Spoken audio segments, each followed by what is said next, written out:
Perkenalkan, nama saya Christian Saat Marulis Lain dengan NIM 24 USP 132 dari kelas 2D. Di sini saya akan menjelaskan aplikasi generator listrik. Yang pertama yaitu rumah sakit dan fasilitas kesehatan, yang dimana menjamin layanan vital seperti operasi, ICU, dan pendingin berjalan saat PLN dalam keadaan mati. Perhotelan dan retail, seperti menjaga kenyamanan tamu dan operasional toko atau mall. Lampu, AC, lift, pendingin makanan. Industri dan manufaktur, menyokong mesin produksi dan kelangsungan pabrik. Dan di sini saya akan menjelaskan di pertambangan dan konstruksi, menyediakan listrik di lokasi terpencil yang tidak terjangkau jaringan PLN. Telekomunikasi, menjamin menara BTS dan jaringan komunikasi tetap beroperasi. Pembangkit listrik, generator besar adalah inti dari pembangkit listrik, PLTA, PLTU, dan pembangkit listrik lain, untuk mengubah energi mekanik menjadi energi listrik. Transportasi digunakan di kapal, pesawat, dan kereta untuk menyediakan daya listrik. Dan di sini saya akan menjelaskan apa itu mesin listrik.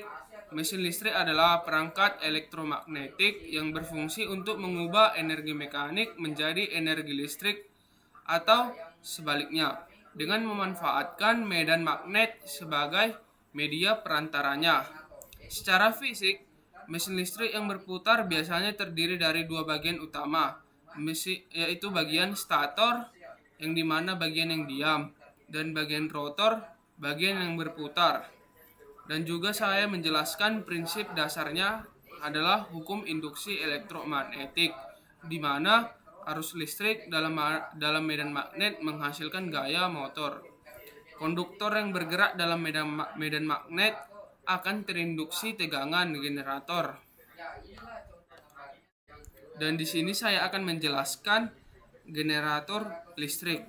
Generator listrik adalah perangkat yang mengubah energi mekanik menjadi energi listrik menggunakan prinsip induksi elektromagnetik, di mana kumparan dalam medan magnet menghasilkan arus listrik, berfungsi sebagai sumber daya cadangan atau utama di berbagai tempat saat listrik dalam keadaan padam. Prinsip kerja konversi energi, mengubah energi kinetik dari sumber seperti air, angin, atau mesin pembakaran menjadi listrik. Induksi elektromagnetik, pergerakan relatif antara konduktor, kumparan, dan medan magnet menciptakan gaya gerak listrik, GGL, yang menggerakkan elektron. Dan di sini juga saya menjelaskan klasifikasi jenis-jenis generator listrik. Terdapat juga sini generator listrik diklasifikasikan berdasarkan jenis arus, AC atau DC, dan sumber tenaganya, menggunakan bensin, diesel, gas surya, angin. Berfungsi mengubah energi mekanik menjadi energi listrik untuk berbagai kebutuhan, mulai dari kebutuhan rumah tangga memakai sumber arus AC hingga elektronika memakai sumber arus DC. Klasifikasi berdasarkan jenis arus.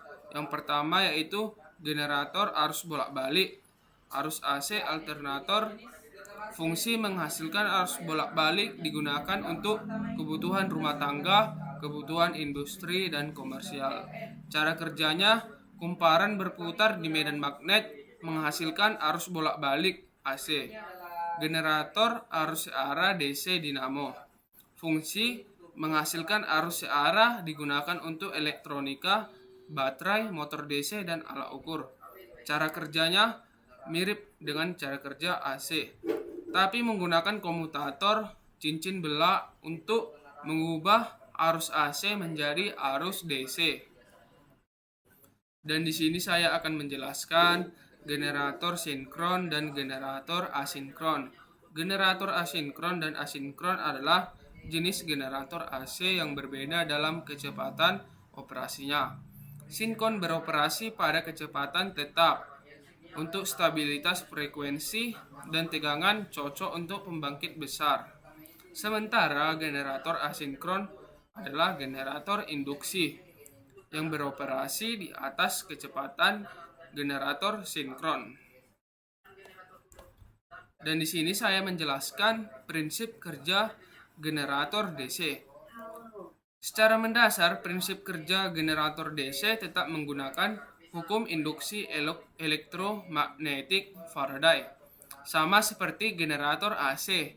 Namun yang membedakan adalah adanya komponen mekanis bernama komponen komutator untuk memastikan arus yang keluar hanya satu arah.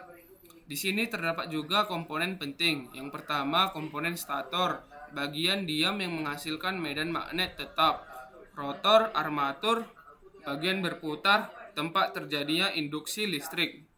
Yang ketiga, komutator, penyearah yang mengubah arus AC dari kumparan menjadi arus DC untuk output atau keluaran. Yang keempat, ada sikat atau brush, penghubung antara komutator yang berputar dengan kabel beban yang diam. Di sini saya akan menjelaskan langkah kerja. Yang pertama, induksi Faraday. Saat poros generator diputar oleh tenaga mekanik seperti mesin, kumparan armatur akan berputar di dalam medan magnet tetap. Pembangkitan arus AC di dalam. Sesuai hukum Faraday, perubahan medan magnet pada kumparan yang berputar akan menghasilkan listrik. Secara alami, listrik yang muncul di dalam kumparan ini sebenarnya adalah arus bolak-balik atau arus AC, karena posisi kumparan yang terus bergantian terhadap kutub magnet. Yang ketiga, penyearahan mekanis komutator. Disinilah peran kunci generator DC, alih-alih menggunakan cincin utuh seperti pada AC. Generator DC menggunakan komutator cincin belah atau split rings. Komutator berfungsi sebagai saklar otomatis yang membalikkan koneksi kumparan tepat saat arus akan berbalik arah. Yang keempat, output arus searah DC. Berkat komutator, arus yang dialirkan ke beban luar melalui sikat karbon selalu mengalir dalam satu polaritas yang sama, sehingga menghasilkan arus searah. Di sini saya menjelaskan jenis generator yang digunakan untuk melayani masyarakat. Generator yang digunakan untuk melayani kebutuhan listrik masyarakat secara luas berbeda dengan generator portable yang digunakan di rumah. Berikut adalah jenis-jenis utamanya. Yang pertama yaitu berdasarkan skala pembangkit listrik, sistem PLN. Untuk menyuplai listrik ke jutaan rumah digunakan generator berkapasitas sangat besar yang terhubung ke jaringan transmisi. Generator sinkron 3 fasa ini adalah standar industri untuk pembangkit listrik skala besar. Generator ini menghasilkan arus bolak-balik AC 3 fasa yang kemudian didistribusikan melalui transformator ke pemukiman warga. Turbo generator digunakan pada pembangkit listrik tenaga uap PLTU dan gas PLTG. Rotor generator ini diputar oleh turbin dengan kecepatan sangat tinggi untuk menghasilkan daya hingga ratusan megawatt. Hidrogenerator digunakan pada pembangkit listrik tenaga air. Rotornya biasanya memiliki kutub menonjol dan berputar lebih lambat dibandingkan turbogenerator. Berdasarkan sumber energi utama Indonesia tahun 2025. Berdasarkan sumber energi utama tahun 2025, yang pertama yaitu PLTU menggunakan batu bara sebagai bahan bakar utama. PLTGU mengkombinasikan gas dan uap untuk efisiensi yang lebih tinggi. PLTD sering digunakan di daerah terpencil atau pulau yang kecil yang belum terjangkau jaringan transmisi besar. Yang terakhir, EBT atau energi terbarukan, termasuk pembangkit listrik tenaga surya, PLTS, dan angin PLTB yang terus dikembangkan oleh PLN untuk listrik bersih. Dan di sini saya akan menjelaskan prinsip kerja generator AC. Yang pertama yaitu input energi mekanik, sumber tenaga luar seperti turbin, air, angin. Baiklah, di sini saya akan melanjutkan penjelasan dari prinsip kerja generator AC. Yang pertama yaitu input energi mekanik, sumber tenaga luar seperti turbin air, angin, atau mesin diesel, memutar bagian generator yang disebut bagian rotor. Yang kedua, pemotongan garis gaya magnet. Saat rotor berputar, kumparan kawat di dalamnya akan bergerak memotong garis-garis gaya magnet yang dihasilkan oleh magnet tetap atau elektromagnet di bagian stator.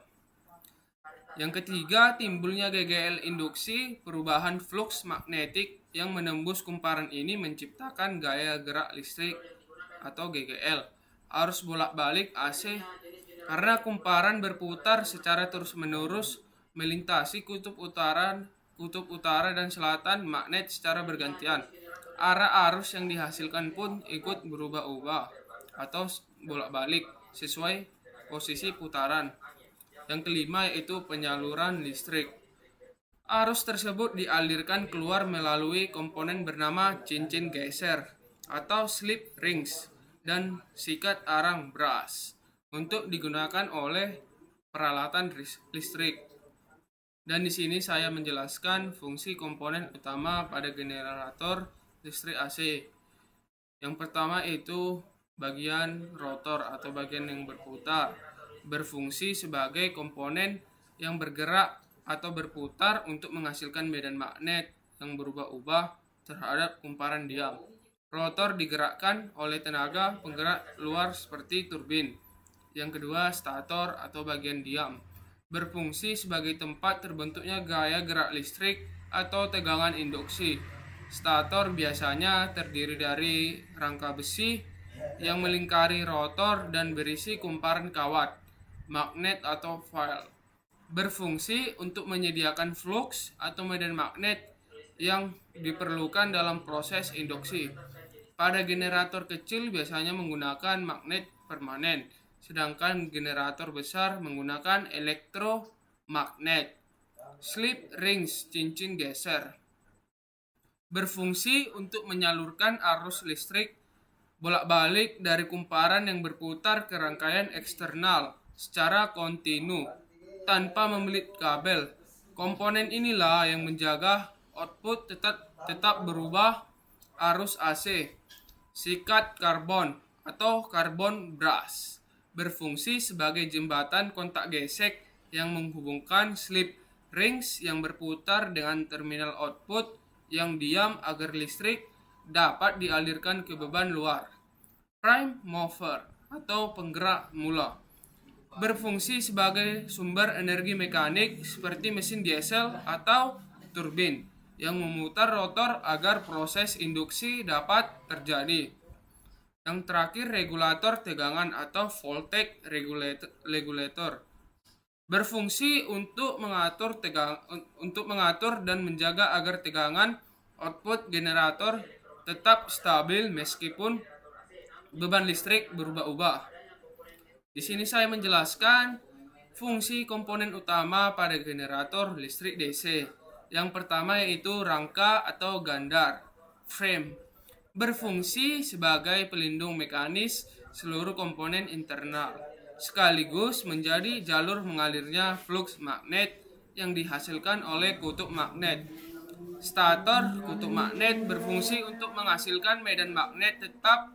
Pada generator DC, stator terdiri dari inti kutub dan kumparan medan yang dialiri arus searah untuk menciptakan magnet.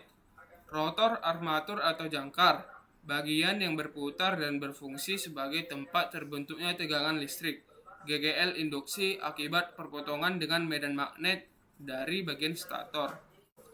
Komutator cincin belak ini adalah komponen yang paling krusial pada generator DC. Fungsinya adalah sebagai penyearah mekanis yang mengubah arus bolak-balik AC yang dihasilkan di dalam rotor menjadi arus searah atau arus DC sebelum keluar ke beban.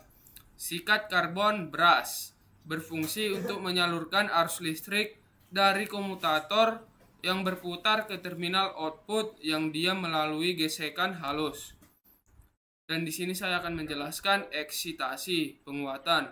Eksitasi adalah proses pemberian arus listrik searah DC ke kumparan medan pada rotor generator untuk menciptakan medan magnet. Tanpa eksitasi, generator tidak dapat membangun tegangan listrik meskipun porosnya sudah diputar kencang oleh mesin. Dan di sini saya akan menjelaskan kumparan medan. Kumparan medan adalah lilitan kawat penghantar yang berfungsi untuk menghasilkan medan magnet pada mesin listrik, baik itu generator maupun motor. Sederhananya, ini adalah bagian yang bertanggung jawab menjadi magnet agar proses induksi listrik bisa terjadi. Di sini saya menjelaskan kumparan jangkar. Kumparan jangkar adalah lilitan kawat tempat terbentuknya tegangan listrik atau gaya gerak listrik hasil induksi pada generator. Jika kumparan medan berfungsi sebagai pencipta magnet, maka kumparan jangkar adalah wadah yang menghasilkan listriknya. Di sini saya menjelaskan brush atau sering disebut dengan sikat karbon adalah komponen penghubung arus listrik antara bagian yang diam, bagian stator, dan bagian yang berputar rotor pada mesin listrik. Di sini saya menjelaskan penguatan sendiri. Penguatan sendiri adalah kondisi di mana generator mampu menghasilkan arus listrik untuk menciptakan medan magnetnya sendiri tanpa perlu bantuan baterai atau sumber listrik luar. Gampangnya, generator ini modal nekat menggunakan sisa-sisa magnet yang ada di dalam dirinya untuk mulai beroperasi. Penguatan terpisah adalah kondisi di mana arus listrik untuk menciptakan medan magnet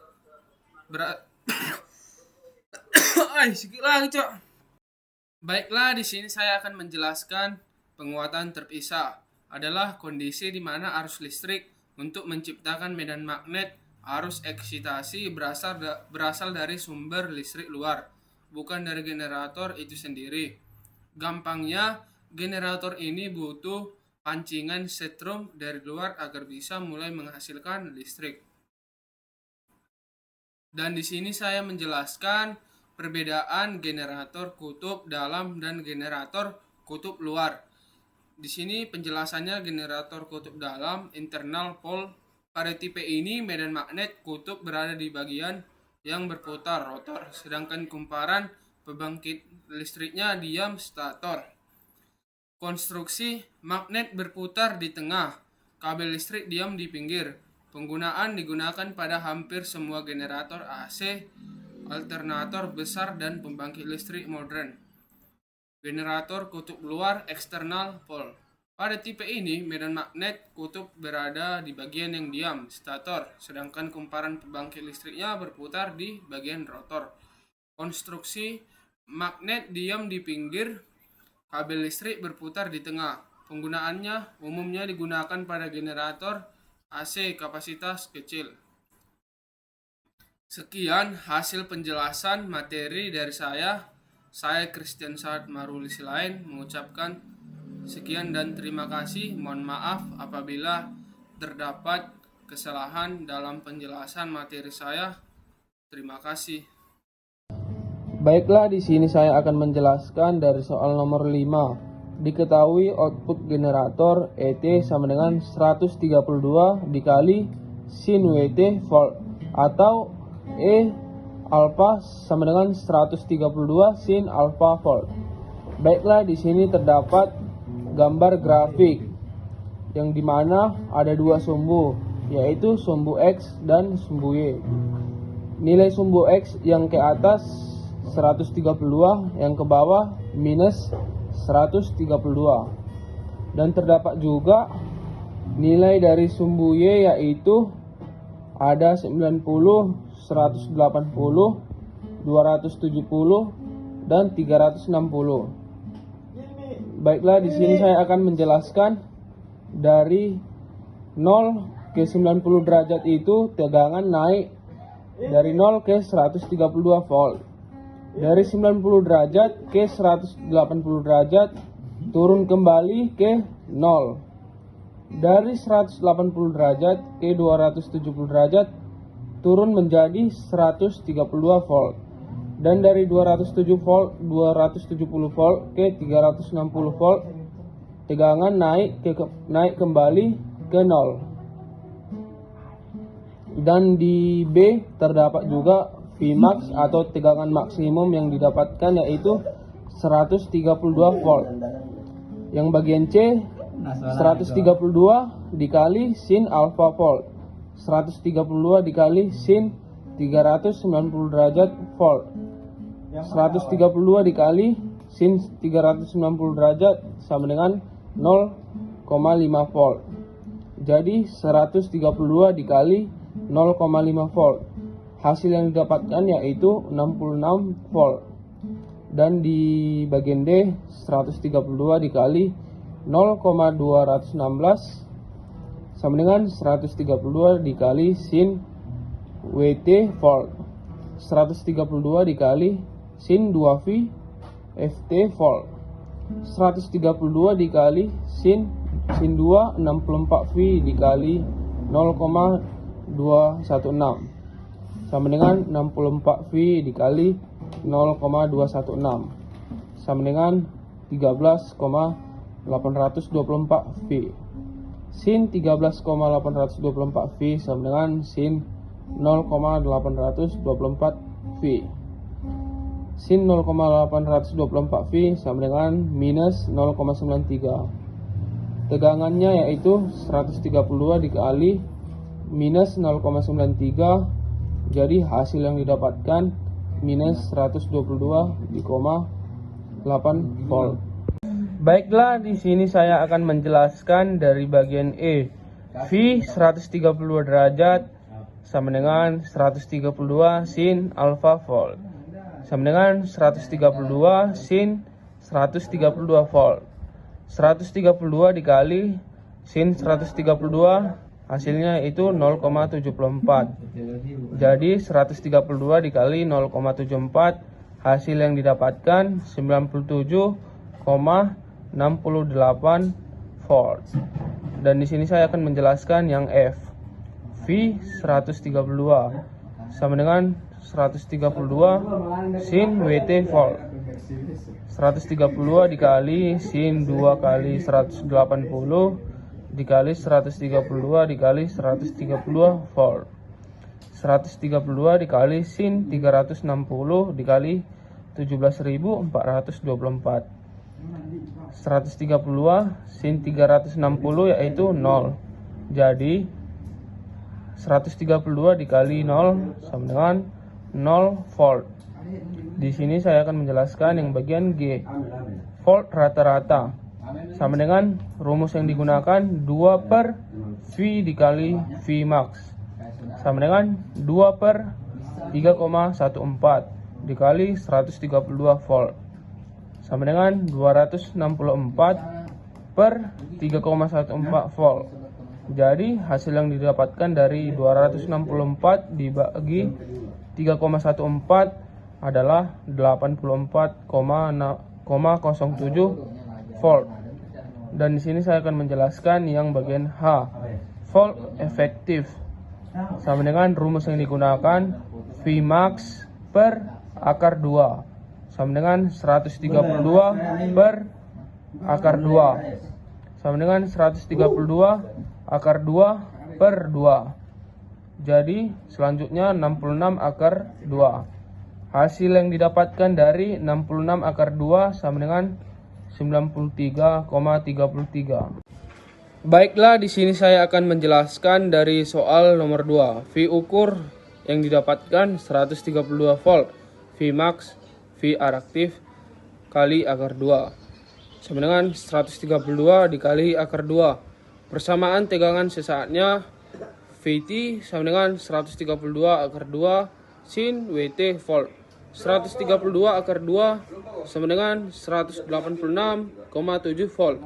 Vt yang dihasilkan 186,7 sin Wt.